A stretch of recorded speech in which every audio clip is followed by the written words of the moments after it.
I'm so happy because they're my first waves. They're really good, and the hits I got like straight to the third round. So the two events I go to the second round. So I'm really happy because I straight to the third round, and I really appreciate for that. And that must be quite emotional for you. You received an injury wildcard, and to come back at this event and then to get a great wave to open up must give you a lot of confidence.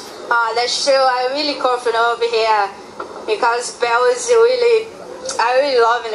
And I won like 2009, and I'm really happy for sure. And my boy really good, and my niece too really good too. He's not playing the hits, so I'm really happy.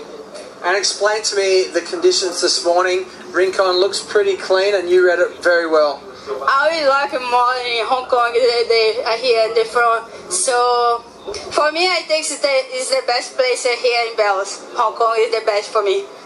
Well, a very smiling, happy Silvana Lima through to round number 3, looking very good. Past champions, well, their experience is undeniable. Back to you guys in the booth. Antes de mais nada, parabéns, Silvana. Sou muito fã da Silvana. Parabéns mesmo. E comentário, gosta muito de surfar essa onda, tem toda aquela memória, aquela lembrança de já ter ganho aqui, gosta muito de surfar a sessão de Rincon, que ela falou, né?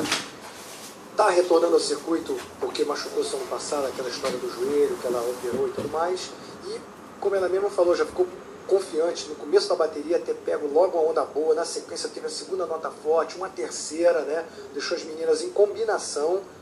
E o que o Toby Martin comenta logo no começo, primeira bateria do dia sempre inicia com a trilha sonora do AC/DC, aquela clássica música que é o Hell's Bells, né? Essa música vai tocar durante o campeonato, no início, no final e na premiação e na grande finalíssima. É a música símbolo aqui do campeonato Rincon Pro Bells Beach, ao sul da Austrália, Victoria.